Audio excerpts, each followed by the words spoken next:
Yo, Hey, how's it going, man? it's going well, man. How are you? Real good. I was just playing the latest song situations for everybody as we got started here. For our fans though that aren't as familiar with your work, one of the things I like to do when somebody's new to our show or new to our website is just kind of let them give a chance to kind of tell them what makes them them. So, give them a peek into what makes you Meta. Okay. Well, basically for me, I'm just a dude that grew up in the church and was introduced to hip hop by one of my friends that I went to church with, Javante. He put me on like just a lot of good stuff. Like we were listening to The Roots, Philadelphia Half Life, and he put me on Resurrection, Common, like just because I was really West Coast heavy because I liked the instrumentation. It reminded me a lot of '80s soul and funk from Minneapolis. Like Morris Day and the Time and Jimmy Jam, Terry Lewis, Prince, and all that. Alexander O'Neal even. So like that whole sound was just it gravitated to me. But lyrically, I didn't know what people were really doing, so like hearing Sure. Common in '94 even like just punchlines and like real bars like blew my mind. Like I'll never forget when I heard him say, I stand out like a nigga on a hockey team, I got goals and I can like a pop machine, I was like, wait, what? Like what is this? So from that point on, I was just in it, you know what I'm saying? I was just stuck with it. So Absolutely, man. And I mean, there's a lot to be said about growing up in that era of hip hop and what that era of hip hop really meant.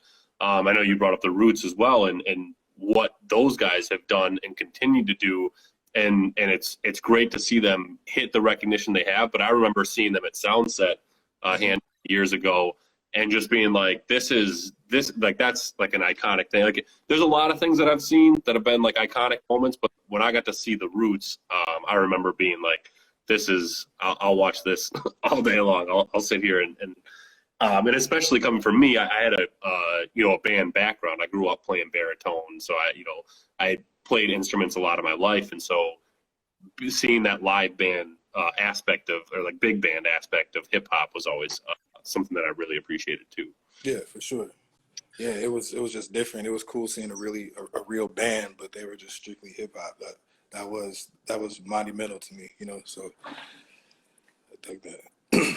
Yeah, absolutely. And you're down in Houston right now. I know you're originally from up here in Minnesota, but you're down there living with your mom right now and taking care of her and everything. And it's great to see too. I mean, I'm a sucker for it because I'm kind of a mama's boy. I mean, I call my mom, at least 3-4 times a week when I'm riding home from work. Oh, for sure. It's one of those things you got to take care of your mom. I agree. Yeah, man, just doing the best I can down here. I'm taking this pizza out real quick. I'm about to cut it and make sure she eats. But yeah, man, it's important. It's not easy by any means, but it's necessary. You know what I'm saying? So just you suck it up. You do what you got to do for family that did it for you, and it really wasn't a question. And I'm lucky that I've been able to have some sort of community down here with the music brothers I toured with when we toured with Devin the Dude in like 2010 and 11. So like Coffee Brothers homies, my boy Quad, that's where I record at. So that's where I did Situations and some other Okay. songs. So yeah, and my mom loves him and like he's just good people. So I'm I'm fortunate. I'm really blessed to be able to just have somebody believe in me, just like back home. Like just pull up in the studio, don't worry about money, just record, do what you could do, what you do. So it's a blessing. Absolutely, and you're talking about that. I mean, you did put out situations, but what else are you working on currently? And you talked about doing a couple other songs. Is there an album in the works? Is it more just writing to get writing out right now?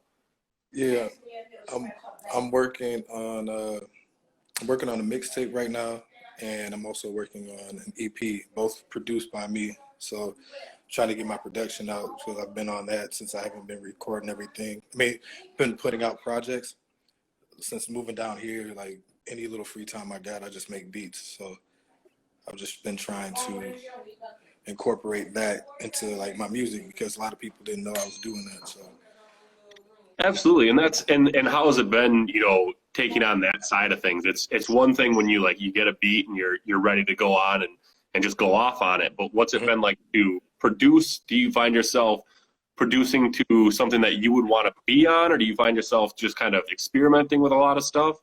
with me, just whatever music is on my mind or whatever, I just make it, and then some of my favorite beats are beats that I wouldn't anticipate myself rapping on.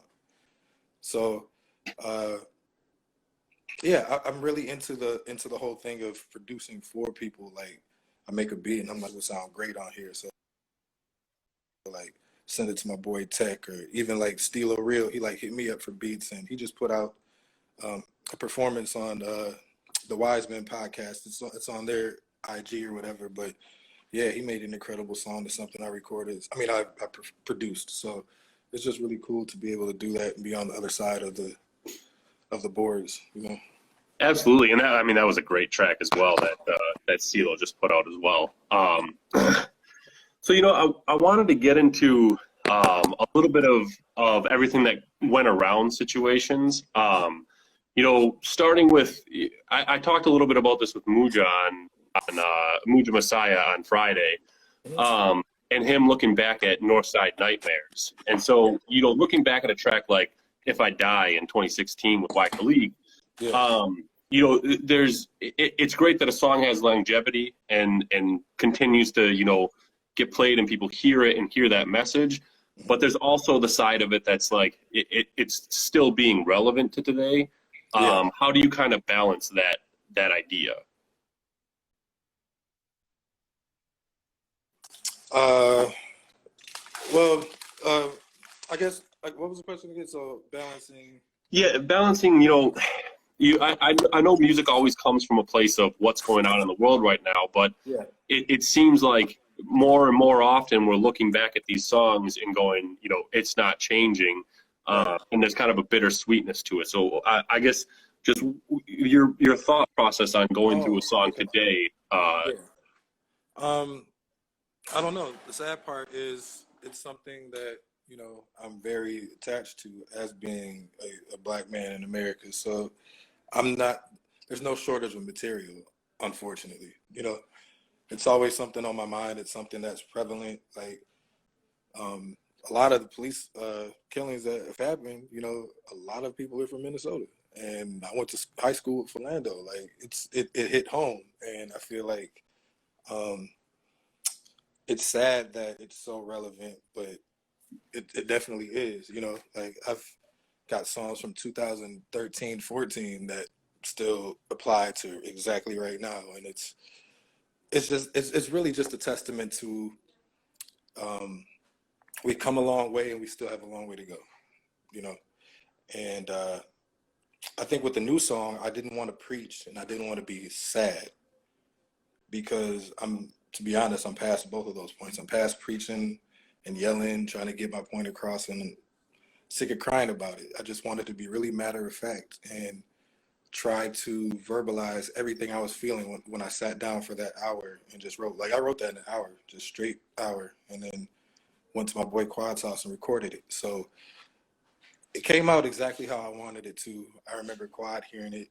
I spit like 8 bars for it. He was like, "Oh my God, here, record right now." So we recorded, and his wife was there, and a couple other friends were in the room, and just the mood it was heavy, but it wasn't tense, if that makes sense. It was just like the subject matter was heavy. What I was talking about was heavy, but they didn't feel upset by it. It was more so like, that's exactly how I feel.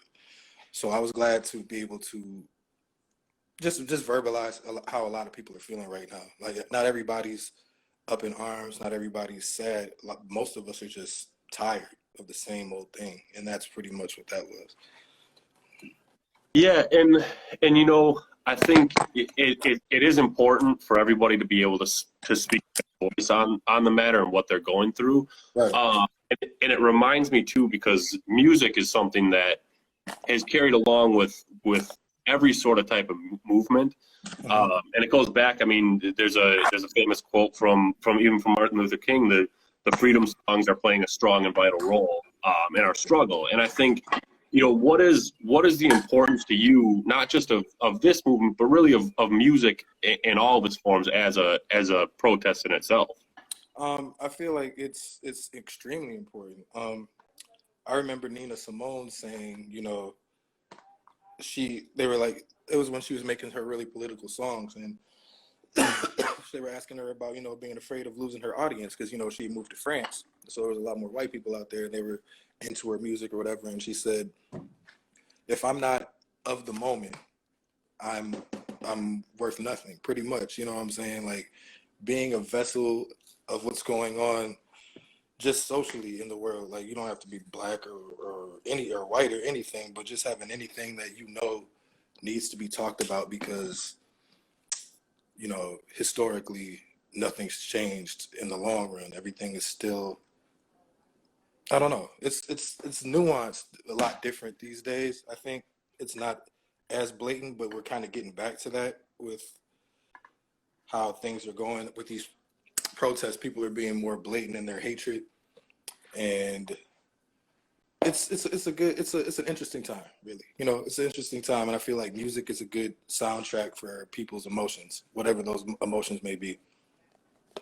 Yeah, and branching a little bit off of it, but still talking about music and the movements. Minneapolis has, I don't want to say moved past just the civil rights movement, but it's expanded into a lot of different movements coming together. Mm-hmm. Yeah, this past week, especially.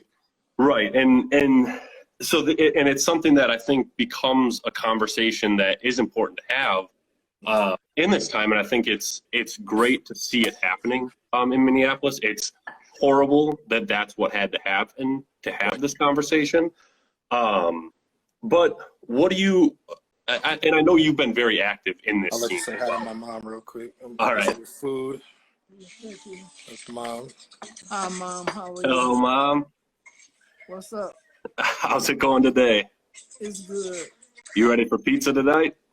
I'm ready for pizza every night. Perfect. I'm glad to hear it. Well, enjoy your dinner. Thank you. You gonna send me some pizza? It's right there.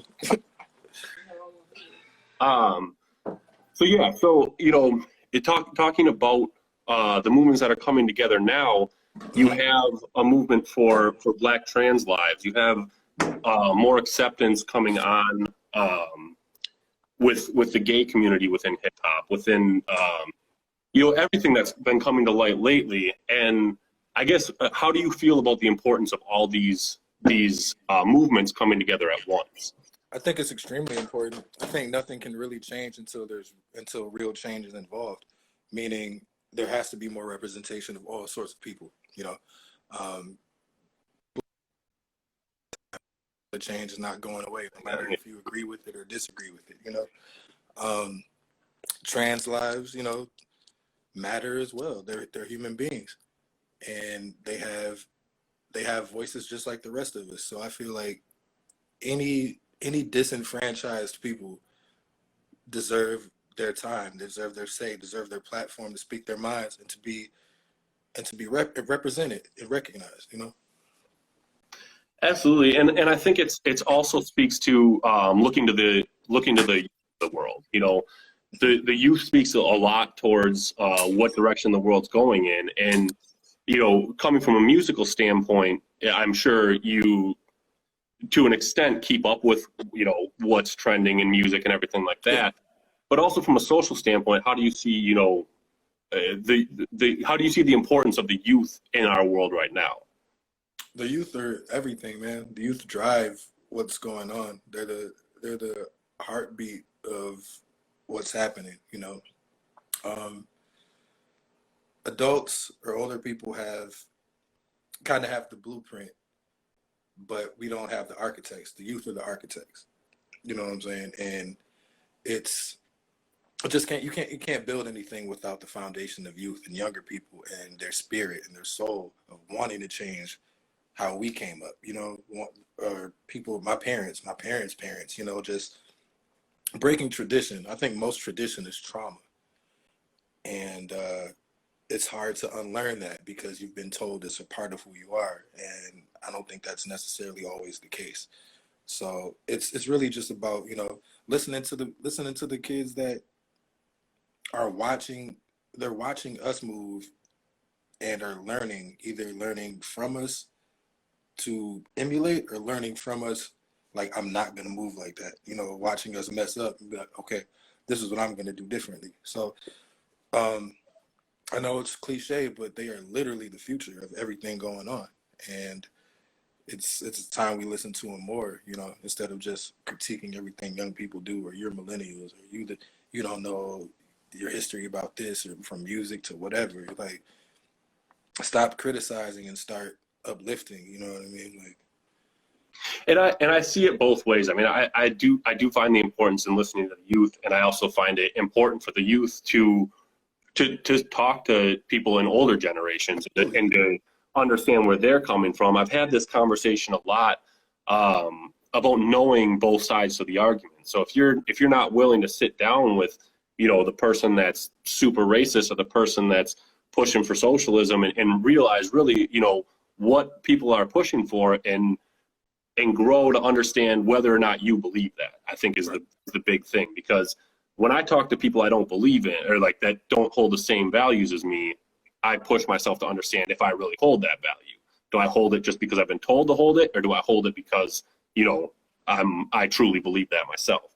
right. And so I do agree with you that it's important to listen to the youth, because I think they're always learning something new from watching us. But I think it's also important to talk with your elders as well. Yeah, I think the value of youth is that they have a fresh new perspective, or at least a perspective that hasn't been thought of in a long time, because they say really no idea is original, but it can be reinvented. And I think young people have a good grasp on, you know, on life in general. And I feel like elder people, I love talking to older people because just experience is literally the best teacher, and they've been through so much and so many stories and just wisdom in general. Getting wisdom from elders is a beautiful thing, but you can also find wisdom in the youth too. So Absolutely. Well, hey, this is you know, what I want to jump into now. This is kind of the heart of our interview series. It's called Quarantine Questions. okay. So this is just some short answer questions, just to kind of go over what life has been like in quarantine for you. So the first one is which artist has been heavily on your playlist during quarantine? I've been listening to a lot of Griselda, actually. I've been listening to a lot of Griselda recently. I've been listening to System of a Down. I didn't get into them. I'm super late on System of a Down, right? Like, I saw this video on Twitter with this Nigerian wedding. The They were wedding? rocking out. And I was like, what is that song? And I heard the song, and I was like, yo, this is like one of the illest fucking songs I've ever heard. Why am I so late? So I just went down the rabbit hole on YouTube, and I'm hella into System of a Down now. So just that, and I like a lot of random like 80s like R&B and like pop and shit. So like I don't know, just like a lot of different things. But yeah, but that's pretty much been like the last couple weeks has been System of a Down and Griselda. Like, I've been on that shit. Awesome. And it's funny, you know, especially for somebody who is political in their rap career as well as you know, System of a Down has been very outspokenly political. Their lyrics are crazy. Like, Yeah. they're talking that shit. Like, that's what I'm saying. Like, I was like, it's not just appeasing, like, sonically, like, they're really on the level, like, how I, you know, what I like to think about and what I'm interested in. And yeah, it's kind of like Rage Against the Machine, like when I first got into Rage, you know. So yeah, You know, they're dope. They're dope. yeah. I've been a big fan of System of a Down. So I grew up out in the middle of nowhere in Wisconsin, and so I always grew up listening to metal music. And it wasn't really until I got into college and, you know, had more diverse people around me than just, you know, the 30 people that listen to metal around me. Right. But then I started listening to more hip hop, and so I didn't think that the transition was really that difficult either. I mean, a lot of this stuff is talking about, especially the music I was listening to, was very politically charged in a lot of the hip hop that I initially, and actually it was Tech Nine, which really made sense because he's a big metalhead himself Yeah. anyways. But yeah, it's interesting you say that. I always like System of a Down. I always think Prison Song. I always think, Sweet Pea. I always think Bring Your Own Bomb. So it's interesting. It's cool to hear you're listening to that as well. So. Yeah, man. Yeah, I'm into it. Definitely. So the second question I have for you is, being in quarantine, it definitely focuses or forces you to, be by yourself a little bit more. And I know just by living by myself for a long time that, like, when you're by yourself, you tend to do some weird stuff. Like, I always catch myself making weird faces. Like, I just I'll be singing or something. I'll just, I'll catch some weird look and I'll be like, man, I don't know what I'm doing right now. Right. So what's one thing that you've caught yourself and just been like, man, like, what am I doing right now? What's one thing I've caught myself doing that I usually don't do? I've been buying a bunch of masks, but like just trying them on, like just at the crib, just like having like mask fashion shows. And yeah, I definitely caught myself and was like, what the fuck? Like, why? You know what I'm saying? Like, because I always wear like the same one or two out anyway. So it's like, I just got these just for show. I was like, Right. maybe they'll be cool in a video one day or something. I don't know. But yeah, so I just got hella masks I don't use. And I like to, I guess, model them for myself, for lack of a better term. So yeah, I'm working on that though. I gotta get better, man. Yeah, that's funny, man. Yeah. So another big part of the early parts of everybody's year. Usually, New Year's Eve, you're making your resolutions. People are doing diets a lot, especially right before summer. But COVID kind of just threw that all out the window. So what's one thing during quarantine that you've either eaten way too much of or that like you can't get enough of? I've eaten a lot of Jersey Mike subs. My mom loves that place. So like if I don't feel like cooking, I'll order Jersey Mike's on Uber Eats or something. And we've had that a lot. And there's this other place called Whataburger. It's like exclusive to Texas, but Whataburger is pretty good. But I've eaten an embarrassing amount of Whataburger. So those are probably the two things that for sure, like, I've had a lot of that I enjoy, but I'm like, I could go without for a little bit. Absolutely. Yeah, and Whataburger, isn't it kind of like an offshoot of isn't there another one that's really similar to Whataburger? There's a big about I'm trying to remember the name of it. Yeah, I'm spacing. I watch First We Feast with Sean Evans, and they always do certain stuff, and I remember he had one where it was like you had to taste between Whataburger and I would say it was In-N-Out. In-N-Out was one. But yeah, so we covered a little bit of the stuff that's going on in the world right now, but there's really just a lot more on top of everything that's going on top of the pandemic, on top of the election year, on top of everything. People are starting to get really stressed out. And what's one thing that you found that helps you kind of decompress from everything and kind of recharge to go back at it? I've been watching documentaries a lot.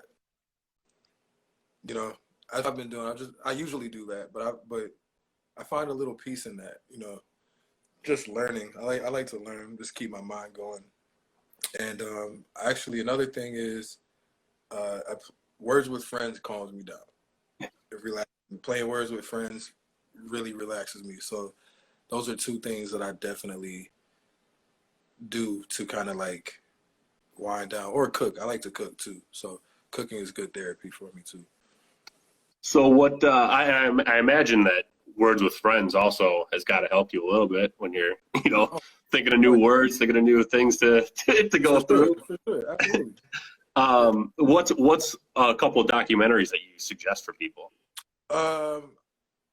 If you haven't seen the Quincy Jones one on Netflix, watch that. Quincy Jones is, man. That's all you can say. Like Quincy Jones' documentary is incredible.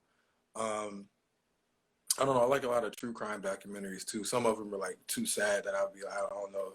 Yeah. But yeah, the Quincy Jones one. I'm a big fan of a montage of Heck for about Kurt Cobain and Nirvana. Okay. That's a really good one. That's an HBO one. That's really good. So I would say those two for sure, and any 30 for 30. Sure. Well, I'll suggest one for you then too, because this is what I've been watching a lot of lately. Is it's called Abandon, and it's just all about this guy. He's a skateboarder, but he goes to all these, like, I think the first one was or one of them school. The first one was malls. He goes to like a bunch of abandoned malls in Ohio and just kind of like skates some of them, just kind of walks around some of them, but he just goes to a bunch of abandoned places, and it's kind of a neat show. It's a little creepy at times, but like I like it. I like That the is idea of pretty it. cool. I would check that out. I would definitely watch that. That sounds cool. Yeah. So the live music has kind of come to a screeching halt lately as well. I know there's been talks, especially down in Houston. They were talking about doing a stadium show where everybody drove cars into the stadium and then just kind of tuned into their radio to hear it. Yeah. But it hasn't really stopped musicians from putting their music out there and even from doing live shows. So have you seen anything, through this that you thought like, man, that's a really creative or really innovative way of getting your music out? I'm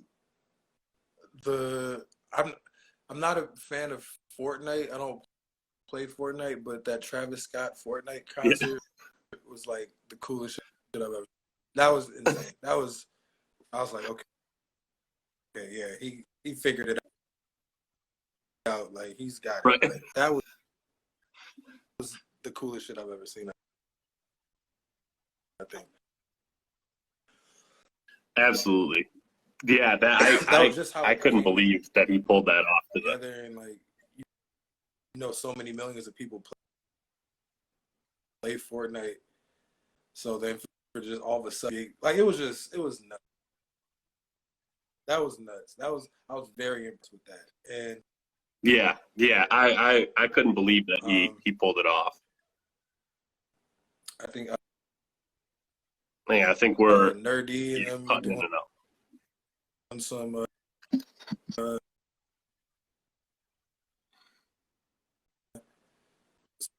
yeah, I thought that was really cool as well. All right, hang on a second. I think we're kind of chopping in and out here.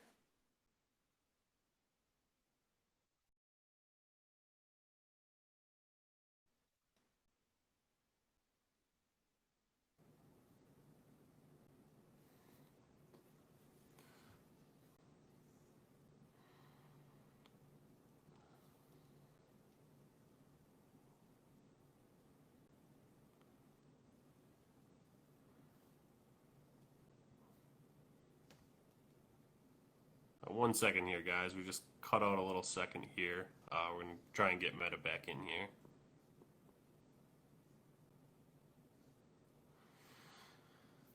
How's it going, Wiseman?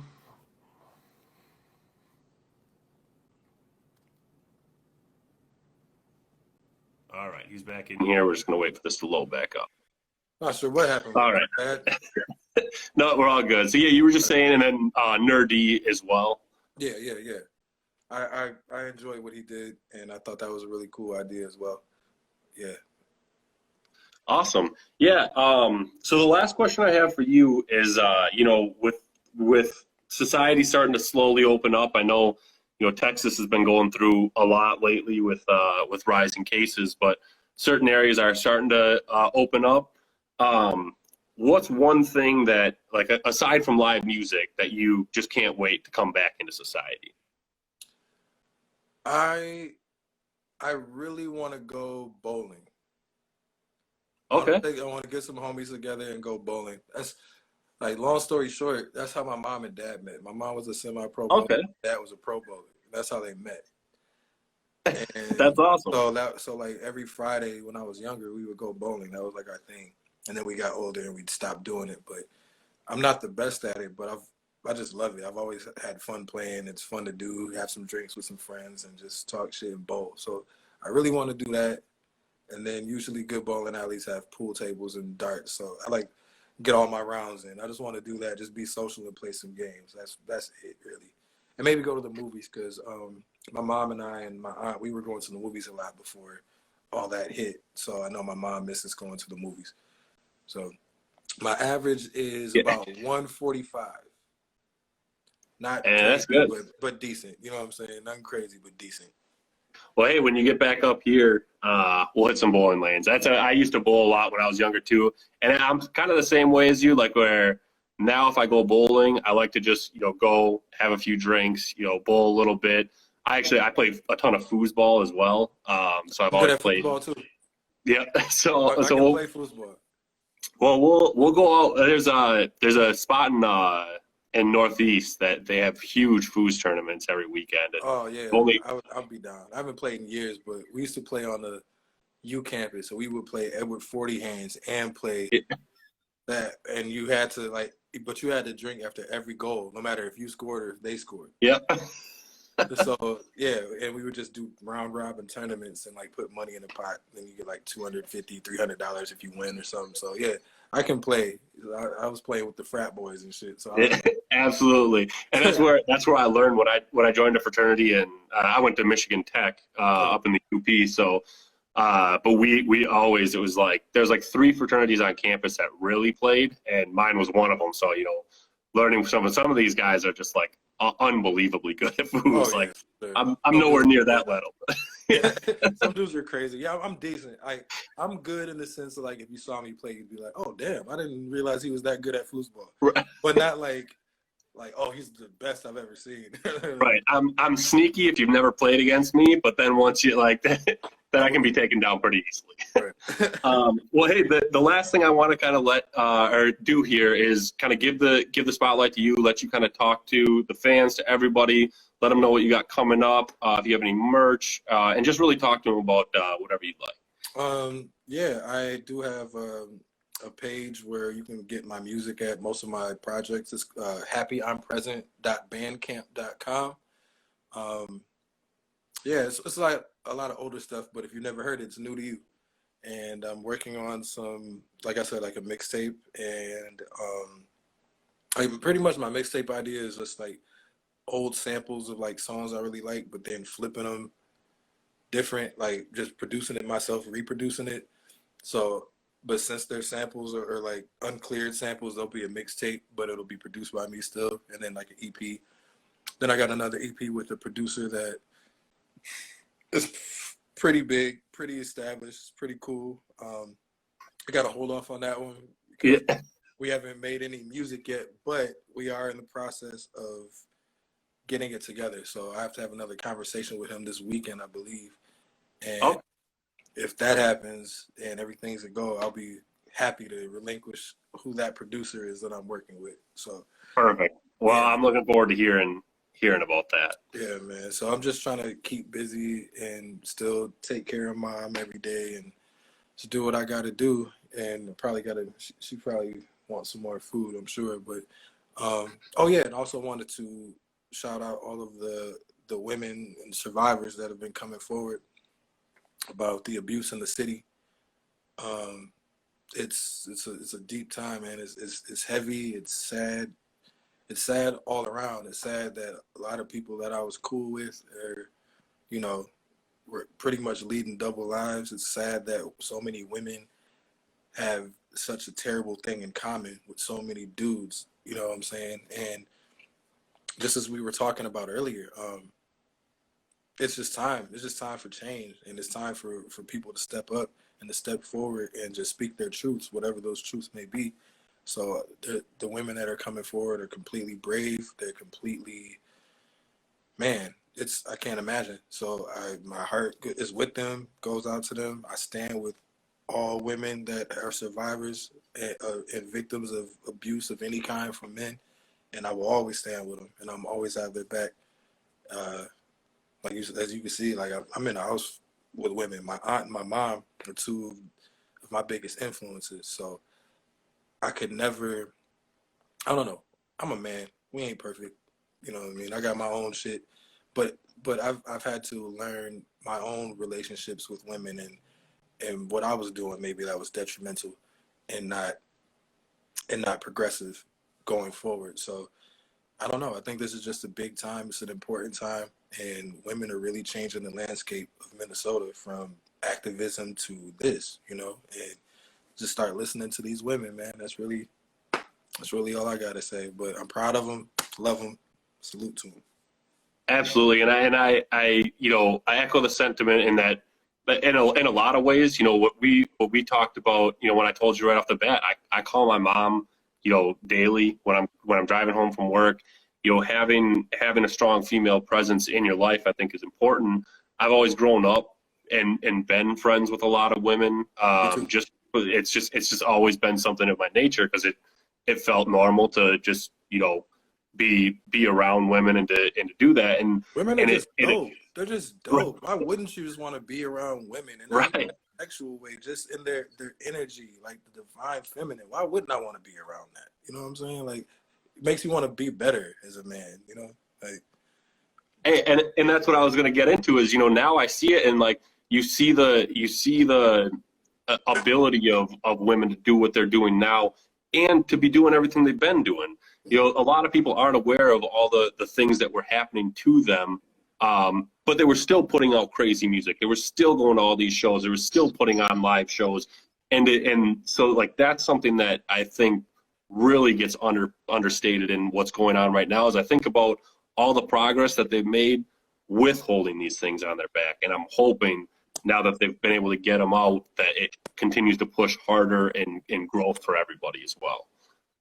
I agree 100% with you, man. I definitely agree. It's it's just long overdue, you know. So Absolutely. Well, hey man, I'll let you get back to your mom, get the second part of the meal going on. all right, better say bye. Bye. Bye. And I want to say thanks again for sitting down with us here tonight. I appreciate everything you do. Like I told you, you know, I've been a big fan of yours, and to be able to talk with you, it really has been dope for me. And I hope that we can continue the dialogue and continue going. I'm honored, man. Thanks for giving me your time and your platform, and yeah, whatever you need, man. Be good from here on out. So I appreciate it. It's been a good talk. Appreciate it. Absolutely. Have a good night, man. All right, you too, brother.